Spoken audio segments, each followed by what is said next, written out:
Dear student, good afternoon. आज के इस लेक्चर में हम बात करने वाले हैं क्वाड्रेट मेथड के जरिए किसी भी फील्ड में पॉपुलेशन की डेंसिटी ज्ञात करना, फ्रीक्वेंसी ज्ञात करना और अबंडेंस ज्ञात करना।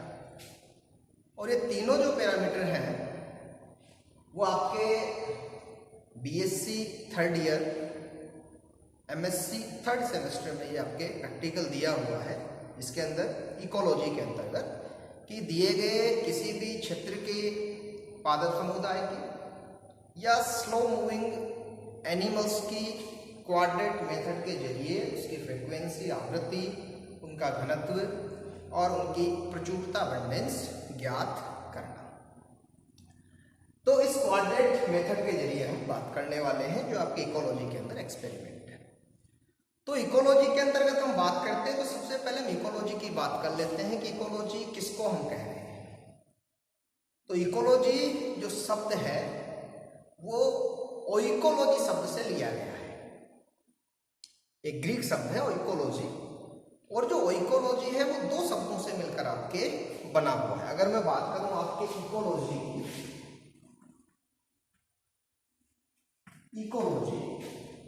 तो ये शब्द लिया गया आपके ओइकोलॉजी से, और ये ओइकोलॉजी शब्द है, इसके अंदर दो शब्द हैं, एक है ओइकोस और एक है लोगोस। ओइकोस का मतलब होता है होम और लोगोस का मतलब होता है टू स्टडी। तो अगर इकोलॉजी की हम बात करें तो इकोलॉजी के अंदर हम किसकी बात कर रहे हैं? किसी भी जीव के वास स्थान का हम अध्ययन कर रहे हैं। मतलब जो जीव जिस वास स्थान में रह रहा है उसके सापेक्ष उसका अध्ययन करना ही क्या कहलाता है? इकोलॉजी कहलाता है। तो इस इकोलॉजी के अंतर्गत हम बात करें तो इकोलॉजी के अंतर्गत हम दूसरे शब्दों में कहें तो इकोलॉजी के अंतर्गत उस वास स्थान के अंदर उस जीव की कितनी पॉपुलेशन मौजूद है, उसकी क्या डेंसिटी है, उसकी क्या फ्रीक्वेंसी आवृत्ति है, उसका अबंडेंस कितना है, उस सब हम बात करते हैं आपके इकोलॉजी के अंतर्गत हम बात करते हैं।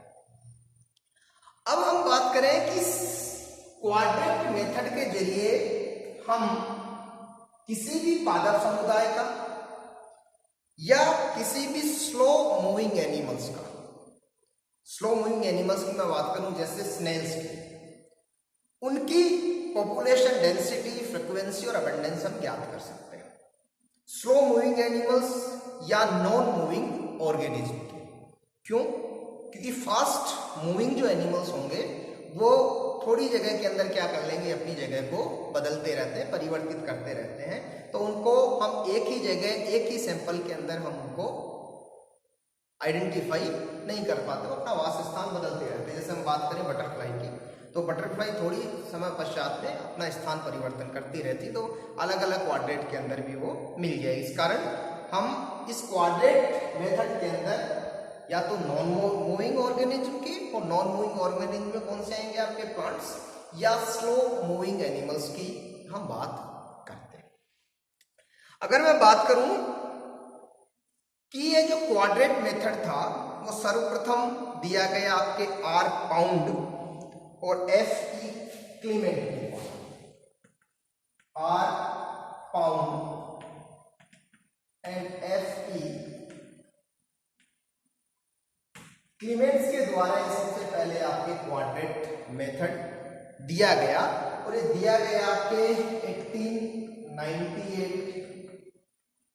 और 1900 के बीच में आपके क्वाड्रेट मेथड दिया गया है दो साइंटिस्ट के द्वारा, आर पाउंड और एफ ई क्लीमेंट्स के द्वारा ये दिया गया। लेकिन जो साइंटिस्ट थे जे ई वीवर, इस जेई वीवर साइंटिस्ट ने इस क्वाड्रेट मेथड का यूज सर्वप्रथम कौन सी ब्रांच में किया? इकोलॉजी ब्रांच के अंतर्गत सबसे पहले क्वाड्रेट मेथड को प्रारंभ करने का श्रेय जेई वीवर को दिया जाता है। अब हम बात करें इस क्वाड्रेट मेथड में हम पॉपुलेशन डेंसिटी फ्रीक्वेंसी अबंडेंस कैसे ज्ञात करते हैं। तो अगर मान के चलते हैं कि हमारे पास में एक बहुत बड़ा एरिया है और उस एरिया के अंदर अब आजकल मैं बात करूं कि रेनी सीजन है, बरसात का मौसम है और बरसात के मौसम में इस समय वेजिटेशन काफी सारी है।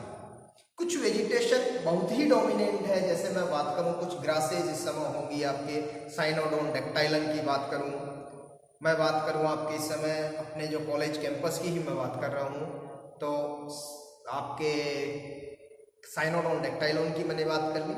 इसके अलावा मैं साइप्रस ग्रासेस की बात करूं, इसके अलावा मैं बात करूं क्लोरिस विरगेटा की मैं बात करूं, इसके अलावा मैं बात करूं आपके डिजिटेरिया सिलियरिस ग्रास की मैं बात करूं, इसके अलावा बात करूं आपके डक्टाइलोक्टेनियम एजाइप्टियम की।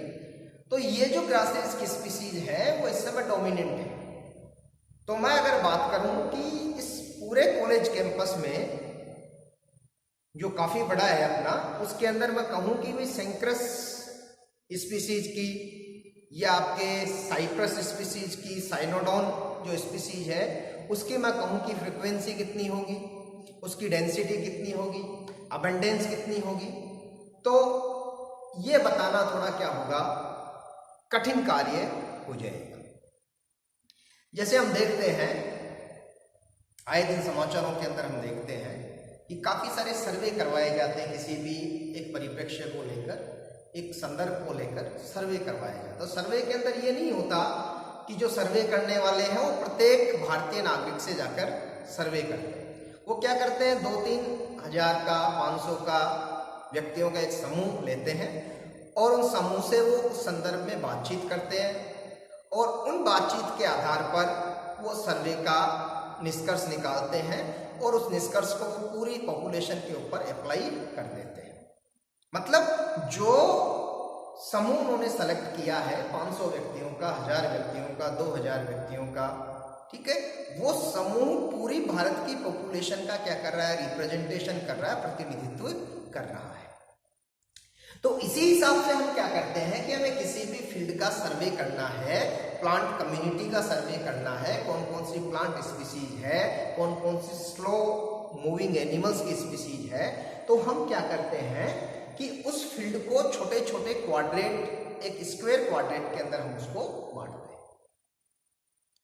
और वो स्क्वायर कैसे लेते हैं, हम रैंडमली लेते हैं। रैंडमली लेने का भी एक वजह है कि अगर हम स्क्वायर एक ही जगह से क्वाड्रेट बना लेते हैं, क्वाड्रेट क्या है आपका, एक स्क्वायर है और वो स्क्वायर एक स्टैंडर्ड साइज का होता है और फील्ड के आकार के अनुसार हम उस क्वाड्रेट की साइज का निर्धारण करते हैं। 1 मीटर इंटू 1 मीटर का स्क्वायर हम बना सकते हैं। अगर फील्ड और भी ज्यादा बड़ा है तो हम 10 मीटर इंटू 10 मीटर का स्क्वायर बना सकते हैं। तो फील्ड कितना बड़ा है उसके आधार पर हम उस क्वाड्रेट का साइज का निर्धारण करते हैं। तो जैसे मैं बात करूं कि हमारी कॉलेज के फील्ड के अंदर कितनी प्लांट की स्पीसीज है, तो मैं वो क्वाड्रेट बना रहा हूं 1 मीटर इंटू 1 मीटर का मैं क्वाड्रेट बना रहा हूं। क्वाड्रेट बनाने का हमने कुछ कीलें ली हैं, ठीक है, हमने फीते की सहायता से 1 मीटर का स्क्वायर हमने बनाया है, चारों कोनों के ऊपर हमने कील लगा दी है और उन कीलों से हमने क्या बांध दिए, धागा बांध दिया और धागा बांधने के बाद में अपने पास में स्क्वायर क्या हो गया है, तैयार हो गया। ये एक क्वाड्रेट अपने पास में तैयार हो गया, ठीक है। अगर हम आसपास के ही क्वाड्रेट ले रहे हैं, हम ये कहें कि एक बड़ा सा स्क्वायर हमने बना लिया, ये मान लो 10 मीटर इंटू 10 मीटर का हमने स्क्वायर बना लिया और इस स्क्वायर के अंदर ही हमने 1 मीटर के 10 क्वाड्रेट हमने बनाए, तो ये हो सकता है कि वहां पर जो स्पीसीज मिल रही है वो बाकी और फील्ड में किसी एरिया के अंदर नहीं मिल रही हो, ठीक है। तो जब हम उस क्षेत्र की, उस वनस्पति का हम ये मान के चल रहे हैं कि जो क्वाड्रेट हमने बनाया है वो क्वाड्रेट पूरे के पूरी फील्ड का क्या कर रहा है, रिप्रेजेंटेशन कर रहा है, ठीक है। तो रिप्रेजेंटेशन सही कब होगा, अगर हम उसी एक ही जगह के क्वाड्रेट को हम ले रहे हैं, तो ये हो सकता है, मैंने भी कहा कि वहां पर कुछ प्लांट स्पीसीज ऐसी है जो सिर्फ वही उसी क्वाड्रेट में आ गई, बाकी में नहीं आई, तो हम तो आकलन उस क्वाड्रेट को स्टैंडर्डाइज मान के ये कर रहे हैं कि ये जो प्लांट स्पीशीज है पूरे के अंदर मिल रही है। ठीक है, जैसे मैंने कहा कि हमें भारत की पॉपुलेशन किसी भी चीज का सर्वे हमें करना है, और सर्वे के अंदर हमने क्या लिया, सर्वे के अंदर हमने एक स्टेट ले लिया, मान के चलो राजस्थान के लोगों का ही हमने एक समूह का चयन कर लिया। ठीक है, तो वो जो समूह का हमने चयन किया, तो वो समूह से जब हम सर्वे कर रहे हैं तो उस सर्वे को हम पूरे इंडिया के ऊपर उसको अप्लाई नहीं कर सकते। ठीक है, पूरे इंडिया के ऊपर अप्लाई कब होगा, हम कुछ राजस्थान के व्यक्तियों का चयन करेंगे, कुछ अदर स्टेट के करेंगे, सभी स्टेटों के व्यक्तियों का चयन करेंगे, उनसे सर्वे करेंगे, उसके बाद में उसको हम अप्लाई कर सकते हैं। तो इसी तरह से हमें भी हमारी फील्ड में क्या करना है, रैंडमली अलग अलग जगह से क्वाड्रेट तैयार करने हैं, ताकि सभी तरह की जो वेजिटेशन है, जो प्लांट स्पीसीज है, वो क्वाड्रेट के अंदर आ जाए। ठीक है, क्लियर। ये सब करने के बाद में हमें क्या करना है कि उस क्वाड्रेट के अंदर जो जो प्लांट स्पीसीज आ रही है, उन प्लांट स्पीसीज को बहुत सावधानी पूर्वक हमें हटाना है, उनका कलेक्शन करना है इस क्वाड्रेट के अंदर। अगर हमें उन स्पीसीज का नाम पता है तो हम उनके नाम नोट कर लेंगे, अगर हमें नाम नहीं पता तो उनको हम स्पीसीज ए, स्पीसीज बी, स्पीसीज सी, स्पीसीज डी हम दे देते हैं। जैसे फॉर एग्जांपल मैं बात करूं कि हमने एक 1 मीटर का एक पूरा स्क्वायर हमने बनाया, क्वाड्रेट हमने बनाया है। उस क्वाड्रेट के अंदर अब मुझे पता है कि ये साइप्रस रोटेंडस की स्पीसीज है, ये वेजिटेरिया सीलियरिस है, ये डेक्टाइलोक्टेनियम एजेप्टियम है। ठीक है, ये कोई आपके धातुरा आ रहा है, डटूरा इनोक्सिया आ रहा है। ठीक है, कोई क्लियोम विस्कोसा का प्लांट आ रहा है, ट्राइडेक्स आ रहा है, तो ये मेरे को पता है। अगर पता नहीं हो तो कोई बात नहीं, हम उसको स्पीसीज ए लिखेंगे, किसी दूसरे प्लांट स्पीसीज को स्पीसीज बी नाम देंगे, स्पीसीज सी, स्पीसीज डी, इस तरह से हम उसका नामकरण कर देंगे। और बड़ी सावधानी पूर्वक उस क्वाड्रेट के जितने भी प्लांट स्पीसीज हमें मिली है उनकी संख्या हम नोटबुक के अंदर नोट कर लेंगे कि फर्स्ट नंबर के क्वाड्रेट के अंदर स्पीसीज ए के इतने प्लांट्स मिले, स्पीसीज बी के इतने मिले, स्पीसीज सी के इतने मिले, स्पीसीज डी के इतने मिले। ये हमने नोट कर लिया। प्लांट को बड़ी सावधानी पूर्वक हमने हटाया, वहां से हटाने के बाद में उनका एक हमने अलग अलग, ये भी कर सकते हैं अलग अलग उनका बंच बना लिया हमने, स्पीसीज ए के प्लांट का अलग बंच बना लिया, बी का अलग, सी का अलग, डी का अलग, और उनको हमने रबर बैंड से अलग अलग स्पीशीज को बांधकर एक पॉलीथीन के अंदर रख दिया। उस पॉलीथीन पे लिख दिया हमने क्वाड्रेट संख्या फर्स्ट। ये काम हो गया अपना क्वाड्रेट संख्या फर्स्ट का। उसके बाद में हम एक दूसरी रैंडमली दूसरा एक क्वाड्रेट एक जगह का चयन करेंगे और उसको हम नाम दे देंगे क्वाड्रेट संख्या 2। उस क्वाड्रेट संख्या 2 में जो भी स्पीशीज हमने पहले ली है, स्पीशीज ए, स्पीशीज बी, स्पीशीज सी, डी, जो भी कोई अननोन स्पीशीज जो फर्स्ट क्वाड्रेट में नहीं थी, सेकंड क्वाड्रेट में आपको मिल रही है, उसका नामकरण हम अलग कर देंगे। उनकी संख्या भी हम क्या कर लेंगे, नोट कर लेंगे। अलग अलग प्लांट स्पीशीज को छांटेंगे, उनका बंच बनाएंगे और उसको एक दूसरी पॉलीथीन की थैली में लिख के उसका क्वाड्रेट संख्या हम लिख देंगे। इसी तरह हम अलग अलग रैंडमली क्वाड्रेट बनाएंगे।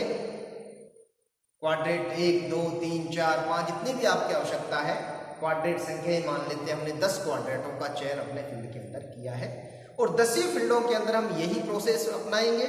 1 मीटर इंटू 1 मीटर का स्क्वायर कील गाड़ेंगे हैमर की सहायता से, हथौड़ी की सहायता से, उसको चारों तरफ से आवृत कर देंगे धागे की सहायता से। उसके बाद में हम वहां की प्लांट स्पीसीज की गणना करेंगे। Is it clear?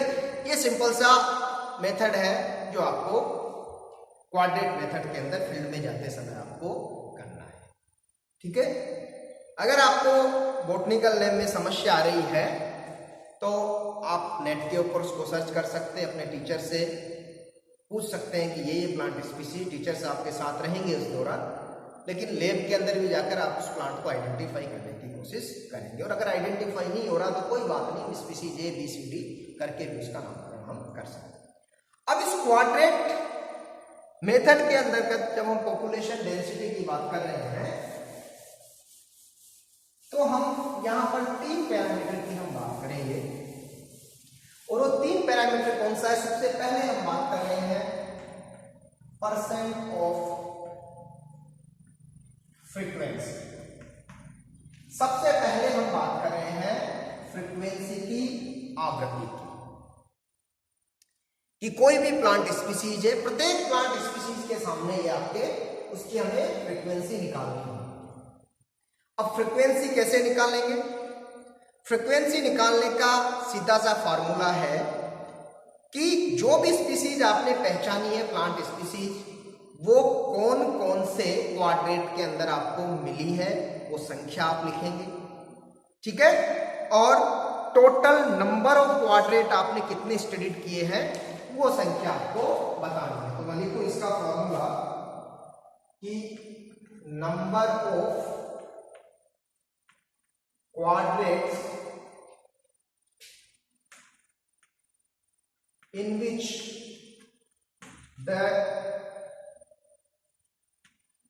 species occurred upon total number of quadrant studied into 100.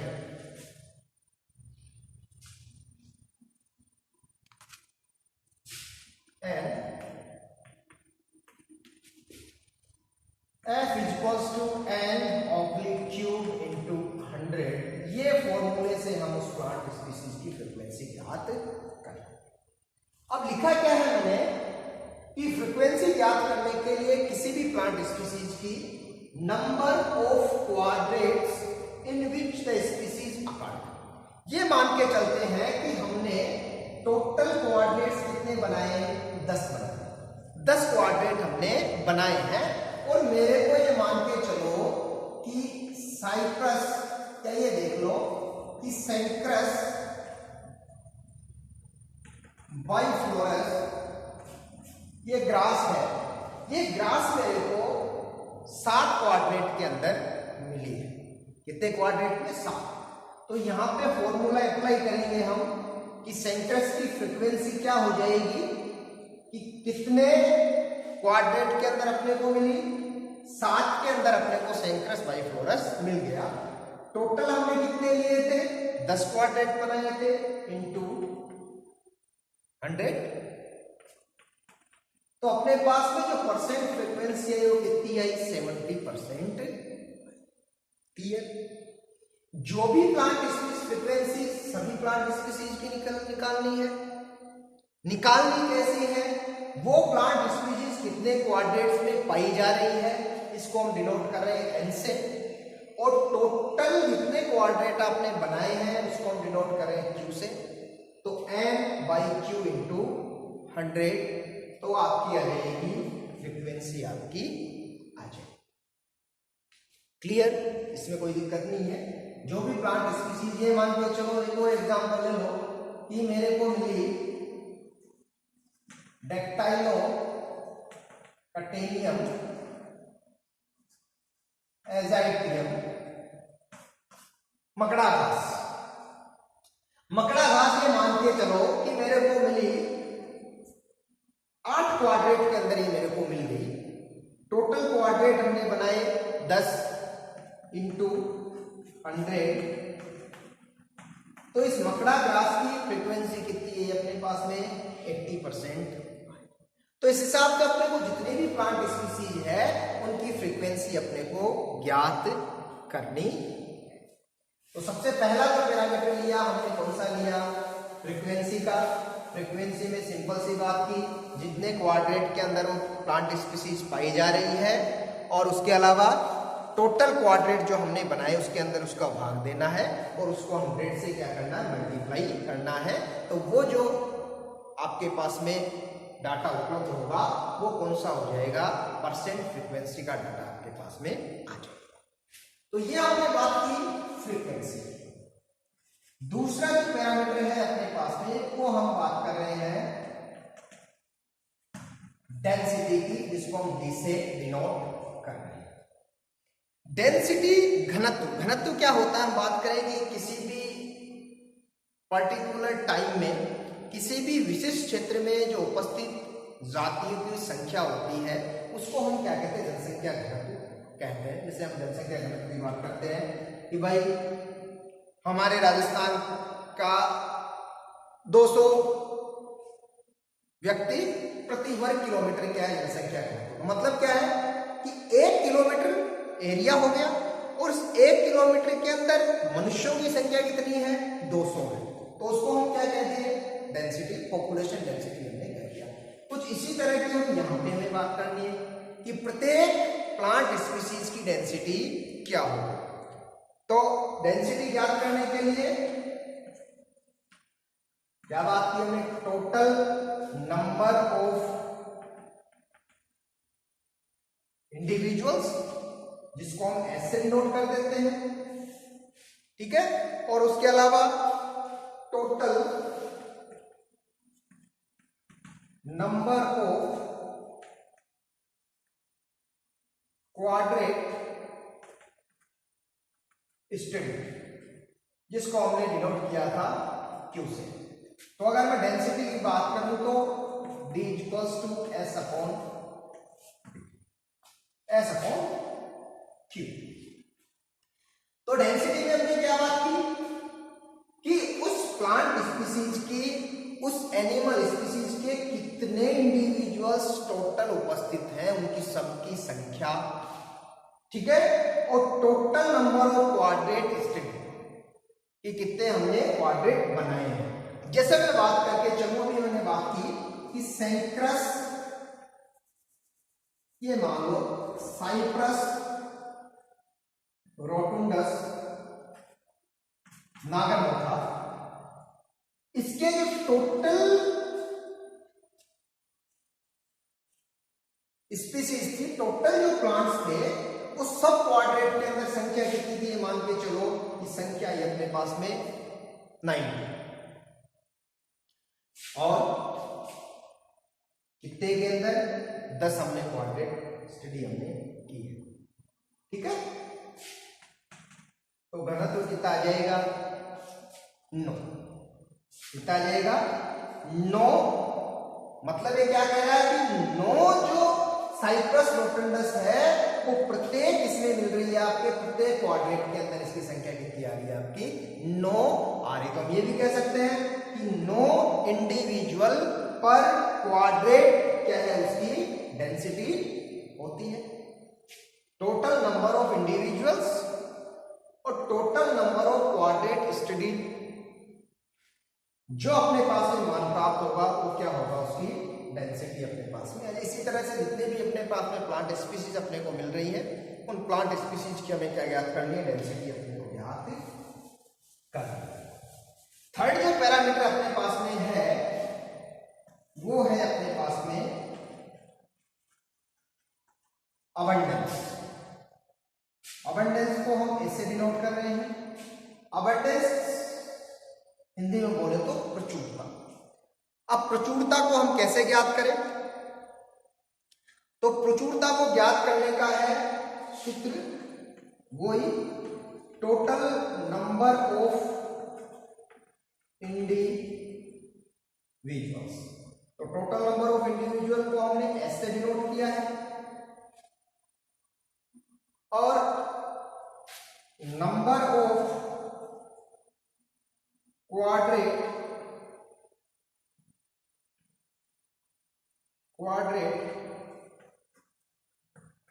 in which the species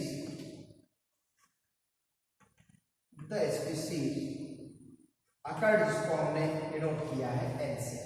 तो A is equals to S upon n, ये हो जाएगा आपका अबंडेंस का फार्मूला। तो अबंडेंस में हम क्या कर रहे हैं, टोटल नंबर ऑफ इंडिविजुअल्स। जैसे मैंने अभी बात की, समझाने के लिए वापस वही बात कर रहा हूं मैं कि साइप्रस रोटुंडस, ये अपने पास में ग्रास की स्पीसीज थी, ये अपने पास में हमने बात की कि इसकी संख्या कितनी है, अपने पास में 90 अपने पास में टोटल इसकी संख्या थी। अब इसको भाग किसका देना, number of quadrat in which the species occurred. अब ये मान के चलते हैं कि ये जो साइप्रस रोटुंडस था वो 10 के अंदर ही अपने को मिला। तो ये जो मान आएगा वो मान क्या हो जाएगा, इस साइप्रस रोटंडस का अबंडेंस हो जाएगा। ठीक है, तो ये 3 पैरामीटर थे, 3 पैरामीटर बिल्कुल क्लियर है। अगर हम बात करें, पुनः एक बार मैं बता देता हूं कि क्वाड्रेट मेथड के अंतर्गत हमें जो आपके प्रैक्टिकल दे रखा है, उस प्रैक्टिकल में अपने को तीनों ही पैरामीटर याद करने हैं। फ्रीक्वेंसी, उसकी आवृत्ति, डेंसिटी घनत्व और अबंडेंस, उसकी प्रचुरता हमें ज्ञात करनी है। फ्रीक्वेंसी के अंदर अपने को क्या करना है कि जो भी प्लांट स्पीशीज की हमें फ्रीक्वेंसी ज्ञात करनी है वो कितने क्वाड्रेट के अंदर पाई जा रही है और कितने क्वाड्रेट हमने बनाए हैं, उसमें भाग देके और उसको मल्टीप्लाई करना है इनटू 100 से, तो आ जाएगी आपकी परसेंट ऑफ फ्रीक्वेंसी उस plant species, particular plant species की अपने पास फ्रीक्वेंसी आ जाएगी। दूसरी हम डेंसिटी की बात कर रहे हैं। डेंसिटी के अंदर अपने को क्या करना है, जो भी प्लांट स्पीशीज है उस प्लांट स्पीशीज का कुल योग, मतलब हमने 10 क्वाड्रेट बनाए, 10 क्वाड्रेट के अंदर वो प्लांट स्पीशीज कुल कितनी है, उसके अंदर भाग किसका देना है कि हमने कुल क्वाड्रेट कितने बनाए हैं। तो ये जो मान आएगा वो क्या हो जाएगा, उसका डेंसिटी हो जाएगा। मतलब इसका मतलब है कि एक क्वाड्रेट के अंदर वो प्लांट स्पीशीज कितनी होती है, वो आपका डेंसिटी हो जाएगा। तीसरा हम बात करें अबंडेंस, प्रचुरता। और प्रचुरता ज्ञात करने के लिए हमें क्या करना है, टोटल नंबर ऑफ इंडिविजुअल्स, इसको हमने ऐसे डिनोट किया है, और इसके अंदर हमें भाग किसका देना है, number of quadrat in which the species occurred. Total number देख लिया हमने कि टोटल नंबर अपने पास में किसी भी प्लांट स्पीशीज के 90 थे, लेकिन वो 90 स्पीशीज कितने में क्वाड्रेट में मिल रही है, मान के चलो 8 के अंदर ही मिल रही है, तो 90/8 क्या आ जाएगा, आपका अबंडेंस आ जाएगा। तो ये आपके प्रैक्टिकल एमएससी 3rd सेमेस्टर में और बीएससी के अंदर भी आपकी इकोलॉजी के अंदर दे रखा है, सिंपल सा है। आपको नेक्स्ट मैं बात कर रहा हूं कि आपको आपके प्रैक्टिकल के अंदर ये बनानी है, किस तरह से आपको बनानी है, जो आपको टेबल बनानी है वो किस तरह से आपको बनानी है। तो सबसे पहले तो आपको एक सीरियल नंबर, उसके बाद में जो दूसरा कॉलम अपने को लेना है वो लेना है दूसरा जो कॉलम अपने को लेना है वो लेना है नेम ऑफ प्लांट, ये जो भी आप एनिमल स्पीशीज। दूसरा कॉलम जो भी आपके पास में प्लांट था या एनिमल्स थे उनको हमने नाम दिया, उनकी स्पीशीज को अपने को लिखना है। उसके बाद में अपने को नेक्स्ट कॉलम बनाना है number of individuals in quadrat number. ठीक है, तो यहां पर क्वाड्रेट संख्या 1 2 3 4 5 6 7 8 9 और 10 ये मान लो, ये है अपने पास में क्वाड्रेट की संख्या। ये क्वाड्रेट हमने बनाए हैं 10। ये 10 यहां पर लिख देता हूं, स्पीशीज ए, स्पीशीज बी, स्पीशीज सी, स्पीशीज डी। ठीक है, तो स्पीशीज ये इस तरह से आपका ये तालिका आपकी तैयार हो जाएगी। स्पीशीज ए, एक के अंदर मान लो कितनी है, 8 है, इसमें 9 मिली, इसमें 15 मिली, इसमें 20 मिली, इसमें नहीं मिली, इसमें 22 मिली, इसमें नहीं मिली, इसमें 18 मिल गई। इस तरह से आपको ये तालिका बनी है कि स्पीशीज ए क्वाड्रेट फर्स्ट में इतनी मिली, 2 में इतनी थी, 3 में इतनी, 4 में इतनी, 5 में इतनी, 6 में इतनी, 7 में, 8 में, 9 में, 10 में, ये आपको लिखना है।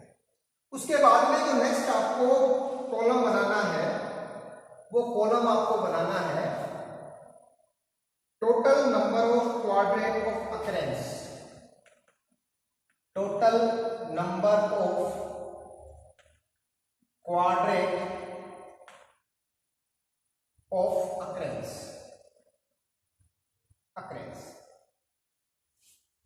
नेक्स्ट कॉलम बनाया कि ये स्पीसीज है कितने क्वाड्रेट के अंदर मिल रही है, 1 2 3 4 5 6 लिख देंगे। स्पीसीज भी कौन कौन से क्वाड्रेट में मिल रही है उतनी संख्या लिख देंगे। स्पीसीज से कौन कौन से क्वाड्रेट में आपके मिल रही है वो हम लिखेंगे। ठीक है, एक कॉलम अपने पास है, अपने को पता है total number of quadrat studied हमने कितने किए, 10 किए। उसके बाद में नेक्स्ट कॉलम आप एक बनाएंगे फ्रीक्वेंसी का जो फॉर्मूला है वो आपको लिख देना है, F equals to N/Q into 100। ये आपको लिखना है यहाँ पे कि N किसको दर्शा रहा है, नीचे टोटल नंबर ऑफ इंडिविजुअल जो आपने स्टडीड किए हैं उसको, और Q क्या था आपका, total number of quadrat studies. ठीक है, N क्या था कि वो जो प्लांट स्पीसीज थी वो कितने कोऑर्डिनेट के अंदर पाई जा रही है उसको हम N से भी नोट कर रहे हैं, और Q क्या था आपका, total number of quadrat study into. एक कॉलम ये बनाना है। दूसरा कॉलम आपको बनाना है डेंसिटी का। डेंसिटी का फॉर्मूला आपको लिखना है D equals to S upon Q। S का मतलब आपको बताना है कि S का टोटल नंबर ऑफ इंडिविजुअल्स है और Q total number of quadrat studies.